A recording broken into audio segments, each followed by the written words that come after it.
He's very anxious this morning. He's like, he doesn't know what he wants to do. He'll do this thing where he wants you to let him in the back door, and then he wants to go out the front door because I think he thinks it might be warmer if he goes out the front. Silly boy, Mr. T. So we had to take off those lights because Sue from Australia had said something about them not being, usually battery lights are not very strong, and she was absolutely right. They're kind of useless because they're too pale. Plus I don't really like the white light. So these are the lights that I had in my bedroom, study.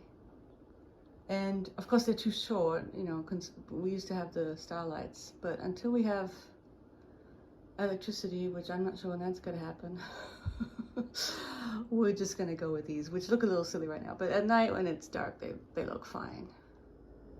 There's a proliferation of baked goods happening here. This is Stollen. This is the cinnamon babka. And then it's this silk kringle, which I'm not having any of that. Wait, we still have crumpets too. Oh no, the crumpets are gone. That's good. We had to eat them because we eaten the quickest. So I am going out for lunch, so I'm not quite sure if I'll even have Stollen. I might have a piece of Stollen just to help finish it. I really kind of want this, but because I'm going out for lunch, I'm gonna save the babka. Although, maybe, no, I kind of want to eat the Stollen. Decisions, Lily, decisions. Where's baby Lily? Hey you, hey you. Where's your sister? I heard her broke. Where'd she go? Oh, maybe you broke. Was it you guys broken? How's it hanging, Laverne and Shirley? What are your feelings on the end of Vlogmas? Couldn't come soon enough? Oh gosh, you too. Shirley's fine. We got the vet report back. She's all good. No problems with her. Except they may be more sort of dermatological in nature. Yeah, sorry, this light is too strong, so it's there. Anyway, on to coffee and a piece of something.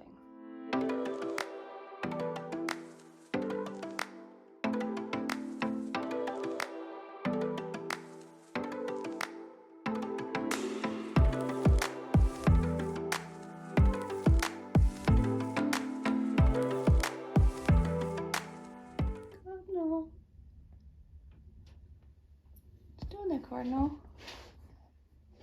There were a bunch of blackbirds over here this morning too.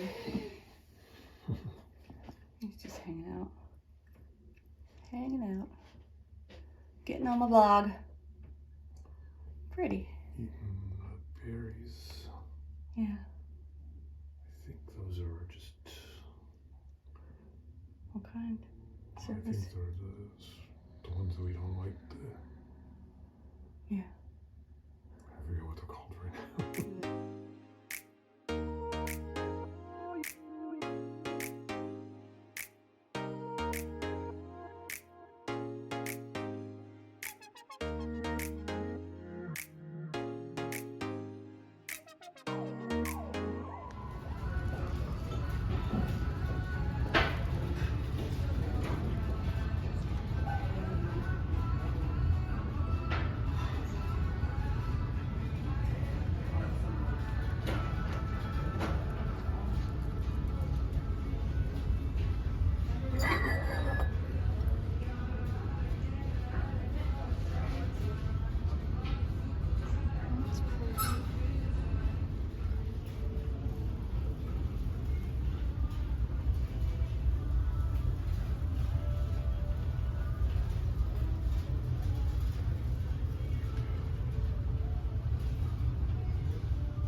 So here's another example of why didn't we think of this a lot sooner.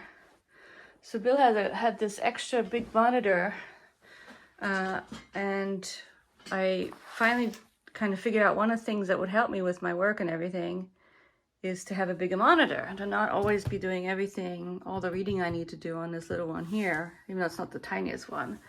And so now it's like a whole new world is opened up because now I have a decent sized monitor plugged into the laptop here. And I might, so this is a silly little This is a gimmicky, not super cheap, but not so expensive keyboard that I got one summer when I fell into.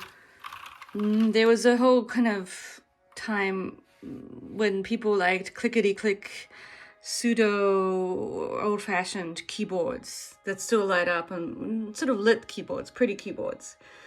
And it's not a bad keyboard, but it has a kind of clickety-click thing going on, and then this thing is silly. But I think for now I would probably just go with something more ergonomic, I guess. But I just love...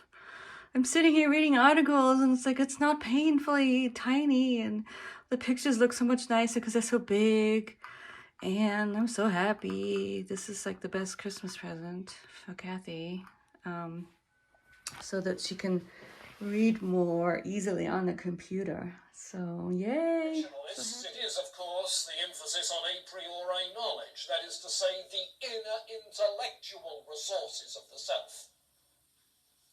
The inner rationality of the self. And then the self gets even greater importance in the development of German idealism. Of course, we have as well the British empiricist tradition represented by Locke, Berkeley and Hume, which leads into 19th century positivism and empiricism that we'll meet in people like John Stuart Mill, and then in the 20th century with Bertrand Russell, and logical positivism, and so on and so forth. Frolicking, you're naughty. You gotta go home. Eddie, come on. Come on, come on. Go, go, go, go, go. Go, go, go. Go, go, go. Oh, gosh. She does that. She'll, when you go up to her, she'll, run away from you towards... You naughty girl. You naughty. Come on. Come inside. Hey, you too. So this is because I've been watching Elizabeth, I think her name is Elizabeth Minchilli. I got to know her from TikTok. She's the lady who has lived in Rome for many years, married to an Italian, but she's from St. Louis. And anyway, she's written food books, sort of. She's a foodie. She's a lifestyle food person, and she swears by dirty martinis. And I love olives, and so I went ahead and decided to make mine. Now mine's a little different because, so the Trader Joe's people talked me into Danish Kringle.